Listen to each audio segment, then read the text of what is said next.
Hi friends, welcome to தேனெல்லி சமையல். எப்போவும் ஒன்று போல் இட்லி தோசைன்னு சாப்பிட்டு வெறுத்து போச்சுன்னா அரிசியே இல்லாமல் சிம்பிளாக நல்ல ஒரு ஹெல்த்தியான பிரேக்ஃபாஸ்ட் ரெசிபி எப்படி செய்யுதாங்க பார்க்க போகிறோம். வாங்க வீடியோக்குள்ளே போகலாம். இது ரொம்ப டயர்டாக இருக்க நேரங்களில் இது போல் செஞ்சு சாப்பிட்டிங்கன்னா உடம்புக்கு நல்ல ஒரு சுறுசுறுப்பாகவும் ஒரு எனர்ஜெட்டிக்காகவும் இருக்கும். ட்ரை பண்ணி பாருங்கள். அதுக்கு ஃபஸ்ட்டு ஒரு பாத்திரத்தில் ஒரு கப் அளவுக்கு பாசி பருப்பு எடுத்து வச்சுருக்கேன். அதை இதோடு சேர்த்துக்கலாம். பாசி பருப்பு இல்லாத பட்சத்தில் பச்சை பயிறு கூட இதோடு சேர்த்து செய்யலாம். இது கூடவே ஒரு கப் அளவுக்கு கம்பு, இந்த பேல் மில்லட் சொல்லுவாங்க, அதையும் இதோடு சேர்த்துக்கலாம். கூடவே ஒரு கப் அளவுக்கு கருப்பு உளுந்து தோலோடு சேர்த்துக்கிறேன். கருப்பு உளுந்து இல்லாத பட்சத்தில் வெள்ளை உளுந்து கூட சேர்த்து செஞ்சுக்கோங்க. இது கூடவே நல்ல ஒரு மொறுமொறுப்புக்காக டேஸ்ட்டுக்காக ஒரு கப் அளவுக்கு மாவு ஜவ்வரிசி எடுத்து வச்சுருக்கேன். இது சீக்கிரமாக ஊறி வந்துடும், அதனால் இதை எடுத்துக்கோங்க. இதையும் இதோடு சேர்த்துக்கலாம். இது கூடவே ஒரு அரை கப் அளவுக்கு வேர்க்கடலை சேர்த்துருக்கேன். வேர்க்கடலை ஆப்ஷனல் தான், விருப்பப்பட்டால் சேர்த்துக்கோங்க, இல்லைனா ஒரு கப் அளவு கூட சேர்த்துக்கலாம். உங்கள் விருப்பத்துக்கு தகுந்த மாதிரி இதில் உள்ள பொருட்களை கூட்டி குறைச்சி சேர்த்துக்கோங்க. இதை அப்படியே ஒரு 2-3 தடவை நல்லா அலசி எடுத்துட்டு இதை தேவையான அளவு தண்ணி ஊற்றி ஒரு ஓவர் நைட் இல்லைனா குறைஞ்சது ஒரு 6 to 7 மணி நேரம் போல் ஊற வச்சு எடுத்துக்கோங்க. நான் இன்றைக்கி ஓவர் நைட்டு ஊற வச்சு எடுத்திருக்கேன். நல்லா எந்த அளவுக்கு ஊறி வந்திருக்குன்னு பாருங்கள். நல்லா இது போல் ஊறி வந்திருக்கணும். இப்போ இதுலேருந்து தண்ணியெல்லாம் வடிச்சிட்டு மிக்ஸி ஜாரில் சேர்த்துக்கலாம். இது போல் சேர்த்துக்கோங்க. இப்போ இது கூட கொஞ்சம் இஞ்சி, சீரகம், சோம்பு விருப்பப்பட்டால் சேர்த்துக்கோங்க, சேர்க்காமலும் அரைச்சிக்கலாம். நான் எதுவுமே சேர்க்கலை. ஃபஸ்ட்டு நல்லா ட்ரையாக அரைச்சதுக்கு அப்புறமா கொஞ்சம் கொஞ்சமாக தண்ணி ஊற்றி அரைச்சி எடுத்துக்கோங்க. அப்போ தான் நல்லா அரைப்பட்டு வரும். நல்லா இந்த பக்குவத்தில் அரைச்சிக்கோங்க. கொஞ்சம் ரவை மாதிரி கொஞ்சம் குறகுறப்பாக இருக்கும், அந்த ஸ்டேஜ் வரைக்கும் நம்ம அரைச்சிக்கலாம். இப்போ அரைச்சி வச்சுருக்க மாவை வேற ஒரு பாத்திரத்துக்கு நம்ம மாற்றி எடுத்து வச்சுக்கலாம். அதிகமாக இருந்ததுனால நான் 2-3 பேட்சாக அரைச்சி எடுத்திருக்கேன். நீங்கள் இதை மொத்தமாக கூட கிரைண்டரில் போட்டு ஆட்டி எடுத்து வச்சுக்கலாம். இது ஒரே நல்லா காலி பண்ணணும்னு இல்லை, இதை ஃப்ரிட்ஜிலே ஒரு 3 to 4 நாள் வரைக்கும் ஸ்டோர் பண்ணி நம்ம செய்யலாம். டேஸ்ட் அப்படியே தான் இருக்கும், மாறாது.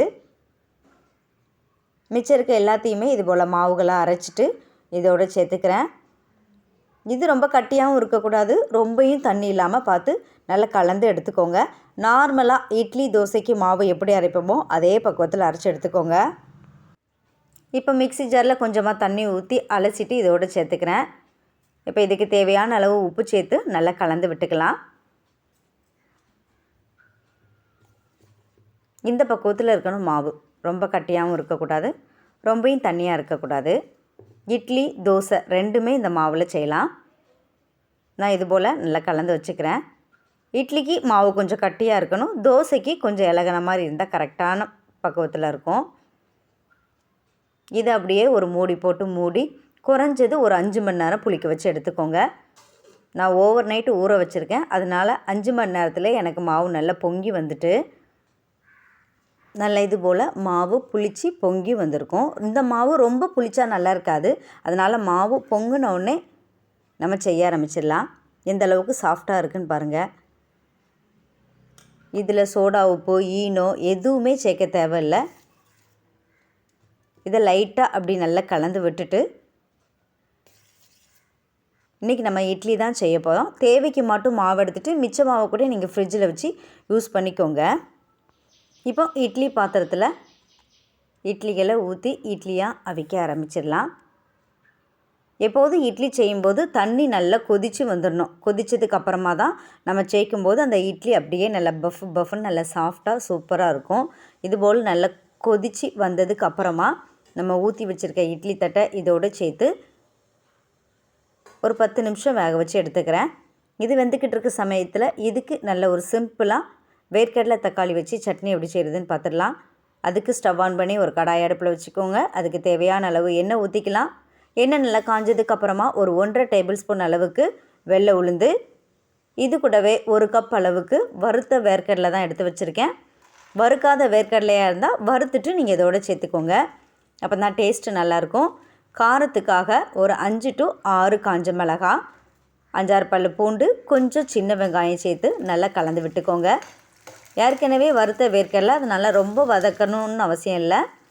இது கூடவே கொஞ்சம் கருவேப்பிலை இலைகளையும் சேர்த்துட்டு கூடவே நல்ல ஒரு புளிப்புக்காக டேஸ்ட் நல்லா இன்க்ரீஸ் பண்ணி கொடுக்கும். நல்ல மீடியம் சைஸில் 2 தக்காளி பழம் எடுத்து கட் பண்ணி வச்சுருக்கேன். அதை இதோடு சேர்த்துக்கிறேன். வேர்க்கடலை தக்காளியோடு சேர்த்து செய்யும்போது டேஸ்ட் அட்டகாசமாக இருக்கும். ஒரு தடவை வேணால் ட்ரை பண்ணி பாருங்கள். இப்போ இதுக்கு தேவையான அளவு உப்பு, கொஞ்சமாக சீரகம் சேர்த்து தக்காளி கொஞ்சம் வதங்கி வரட்டும். அது வரைக்கும் நல்லா வதக்கி எடுத்துக்கோங்க.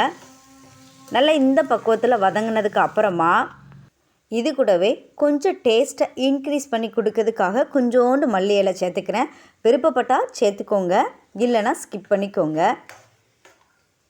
மல்லி இலை சேர்த்து வதக்கணும்னு அவசியம் இல்லை. இந்த சூட்லேயே ஒரு லைட்டாக பரட்டி விட்டாலே போதும். நல்லா இது போல் கலந்து விட்டதுக்கப்புறமா இப்போ ஸ்டவ் ஆஃப் பண்ணிவிட்டு நல்லா ஆற வச்சிடலாம். இது போல் நல்லா ஆறி வந்ததுக்கப்புறமா மிக்ஸி ஜாரில் சேர்த்துக்கோங்க. தேவையான அளவுக்கு தண்ணி ஊற்றிக்கோங்க. இந்த சட்னி தண்ணியாக இருந்தாலும் நல்லாயிருக்கும், கட்டியாக இருந்தாலுமே டேஸ்ட்டு நல்லாயிருக்கும். உங்கள் விருப்பத்துக்கு தகுந்த மாதிரி தண்ணி ஊற்றி அரைச்சிக்கோங்க. இந்த ஸ்டேஜில் உப்பு, காரம் எல்லாமே செக் பண்ணிக்கோங்க. விருப்பப்பட்டால் கொஞ்சம் கூட சேர்த்துக்கோங்க. இப்போ அரைச்சி வச்சுருக்கதை வேறொரு பவுலுக்கு நம்ம ட்ரான்ஸ்ஃபர் பண்ணிடலாம். இப்போ தேவையான அளவு தண்ணி மிக்ஸி ஜாரில் ஊற்றி நல்லா அலசிட்டு இதோடு சேர்த்துக்கிறேன். இது இட்லி, தோசை, சப்பாத்தியோடு சாப்பிட்றதுக்குமே டேஸ்ட்டு நல்லாயிருக்கும். இப்போ இதுக்கு ஒரு சின்னதாக தாளிப்பு கொடுக்கறதுக்காக ஒரு தாளிப்பு கரண்டியில் எண்ணெய், கடுகு, கருவேப்பிலை, காஞ்ச மிளகாய், கொஞ்சம் பெருங்காயம் சேர்த்து தாளித்து கொட்டினீங்கன்னா அருமையான தேங்காவே இல்லாமல் தக்காளி வேர்க்கடலை வச்சு சிம்பிளாக ஒரு சட்னி ரெடி பண்ணிடலாம். இது ரெடி ஆகிற கேப்லேயே நமக்கு இட்லியும் நல்லா அவிஞ்சு வந்துடும். இட்லி நல்லா இந்த அளவுக்கு அவிஞ்சி வந்துட்டு பாருங்கள். இந்த இட்லிக்கு பெரும்பாலும் நல்ல காரசாரமான எந்த சட்னி சாப்பிட்டாலுமே டேஸ்ட்டு நல்லாயிருக்கும். ட்ரை பண்ணி பாருங்கள். நல்லா எந்த அளவுக்கு சாஃப்டாக வந்திருக்குன்னு பாருங்கள். அரிசியே வேண்டாம் நினைக்கிறவங்க கம்பு, பச்சைப்பயிர் வச்சு இந்த மெத்தடில் ட்ரை பண்ணி பாருங்கள். இது நல்ல ஹெச்பி லெவலில் நல்லா இன்க்ரீஸ் பண்ணி கொடுக்கும். எலும்புகளுக்கு ரொம்ப நல்லது. சுகர், பிபி இருக்கவங்களுக்கு இந்த ரெசிபி ரொம்ப யூஸ்ஃபுல்லாக இருக்கும்னு நினைக்கிறேன். நீங்களும் இதே மெத்தடில் ட்ரை பண்ணி பாருங்கள். இந்த இட்லிக்கு பெஸ்ட்டு காம்பினேஷனாக அந்த வேர்க்கடலை சட்னி இல்லைன்னா கார சட்னி, இதுவுமே நல்ல டேஸ்ட்டாக இருக்கும். எப்போவும் ஒரே போல் இட்லி, தோசைன்னு சாப்பிட்டு வெறுத்து போச்சுன்னா இந்த மாதிரி மாவு எடுத்து இதில் இட்லியும் செய்யலாம், தோசையும் செய்யலாம். எந்த அளவுக்கு சாஃப்டாக வந்திருக்குன்னு பாருங்கள். பேக்கிங் சோடா, பேக்கிங் பவுடர் எதுவுமே சேர்க்க தேவையில்ல.